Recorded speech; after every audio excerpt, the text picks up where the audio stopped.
On June 3rd, 1888, Ernest Thayer gets his poem published by the San Francisco Examiner for the first time, and it becomes the most iconic sports poem ever written. The name of the poem is Casey at the Bat. Here's the history behind it, and even a telling of the poem today on Daily Sports History.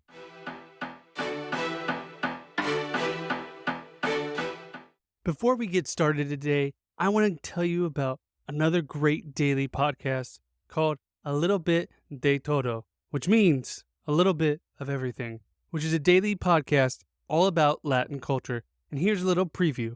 A Little Bit de Todo is a podcast about a little bit of everything for curious minds of all ages. I'm Christina, and you can tune in every weekday to learn about things like Cinco de Mayo, Chihuahuas, and volcanoes in Latin America. Episodes are bite-sized, 10 minutes long or less, and always Latin American related. Subscribe and follow A Little Bit de Todo podcast wherever you listen to podcasts.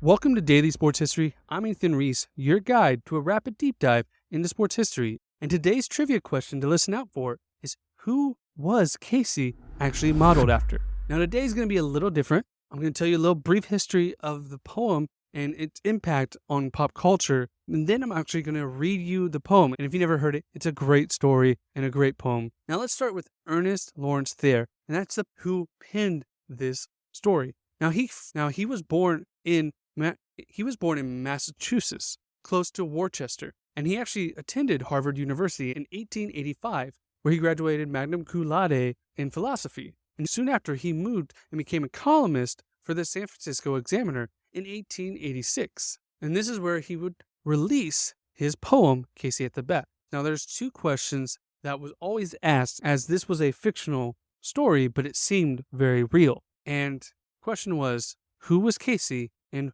is Mudville a real place? Now, the answers to those are kind of up in the air. Many thought that National League player Mike King Kelly, who was famous in Boston, was actually the inspiration for Casey, as he had the personality of the Casey character, and as he played in Boston, near where Thayer grew up. But Thayer later said that he actually got the inspiration for Casey, which was named after one of the Irish ancestors he knew, for a player back when he was at Harvard, and who was actually his best friend, Samuel Wilson. But that didn't stop Mike Kelly from saying he was Casey, and actually went on to perform the poem as Casey in multiple iterations. Now, the other question was, Mudville, is it a real place? As it seems like it was near Boston where he grew up, but many also claim that maybe it was somewhere near San Francisco where he was living when he wrote it. And two cities actually claim to be the Mudville inspiration: Stockton, California, and Holliston, Massachusetts. Now, Thayer actually says it's a made-up place. He didn't base it off anything, but that didn't stop these two cities from claiming that they were the inspiration, still to this day. Now, this poem has gotten huge acclaim. It's been performed by Penn and Teller for a show. It's been animated by Walt Disney. The Cincinnati Symphony Orchestra actually composed a version of this using Hall of Famer Johnny Bench in the orchestra. It's also been used and also been performed by numerous people, including James Earl Jones. And Casey Kasem has also done his own rendition of Casey at the Mic. It's been included in Marvel and DC comic books, as well as multiple films, such as What Women Want, The Dream Team, and even the 2005 Bad News Bears. And it's also been featured in multiple TV iterations, such as The Twilight Zone, How I Met Your Mother, One Tree Hill, Pokemon, The Simpsons, Friends, and Black Mirror. It's been used in the play The Cabaret multiple times, and has been included in two iconic songs, Center Field by John Fogerty and Rocky Mountain Way by John Walsh. And in 1996, the U.S. Postal Service actually made a Mighty Casey stamp where they commemorated folk heroes in America, where they also had Paul Bunyan and John Henry. So that's a little bit of the history behind Casey at the Bat. Now it's time to actually tell you the poem of Casey at the Bat.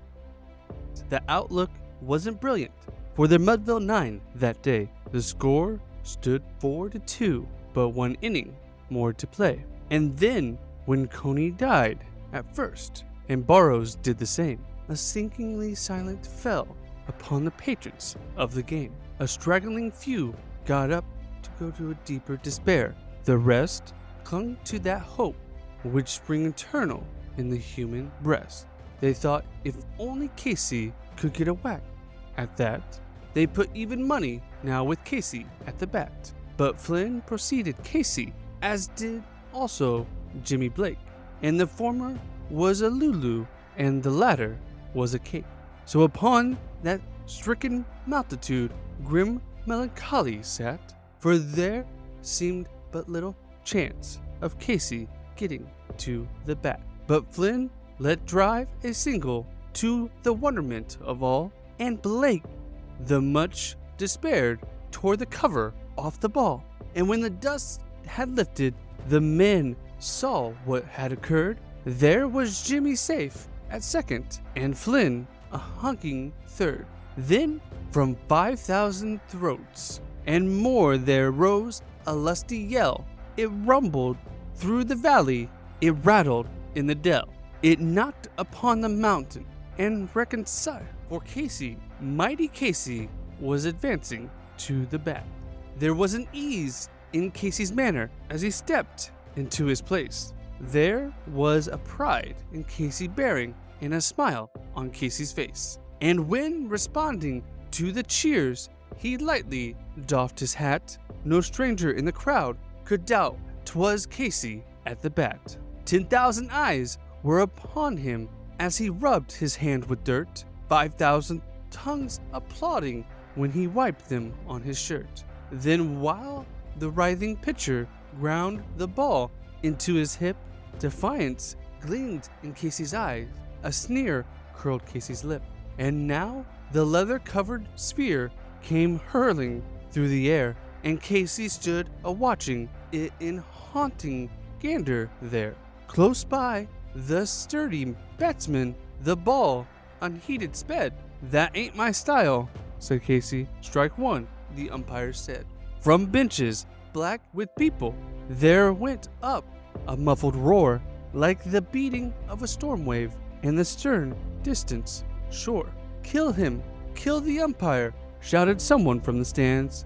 It's likely they'd have him killed had not Casey raised his hands. With a smile of the Christian clarity, great Casey visage shone. He stilled the rising tumult. He bade the game go on. Once more the xiphoid flew, but Casey still ignored it as the umpire said, "Strike two." "Fraud!" cried out maddening thousands, and echoed, answered fraud. But one scornful look from Casey and the audience wasn't awed. They saw his face grow stern and cold. They saw his muscles strain, and they knew that Casey wouldn't let the ball go by again. The stern is gone from Casey's lip. His teeth are clenched in hate. He pounds with cruel violence his bat upon the plate. Now the pitcher holds the ball, and now he lets it go, and now the air is shattered by the force of Casey's blow. Oh, somewhere in his favored land, the sun is shining bright. The band is playing somewhere, and somewhere hearts are light. And somewhere men are laughing, and somewhere children shout. But there is no joy in Mudville. The mighty Casey had struck out. And that is Casey, the poem of Casey at the bat. Casey having a great pride and confidence in himself that he didn't even try on the first two pitches, but then he strikes out. And all the fans are saddened. So you can understand by hearing this, if you've never heard it before, how engaging this poem is and how it really does paint a picture of who Casey is, who the team is, the fans, and everything going on. So it's a great understanding that this poem is the greatest sports poem ever written. And Ernest there really gave us something that will always be remembered. And I want to thank you for listening to today's Daily Sports History. I know it was a little different, but if you like this, please let your friends know. Share it on all your socials or tag us on your socials. We'd love to hear from you. We'd love to be a part of your life and be a part of our community. And come back tomorrow for more Daily Sports History. And did you catch the answer to today's trivia question? Who was the inspiration for Casey in Casey at the Bat? It was Ernest Thayer's best friend in college at Harvard, Samuel Winslow.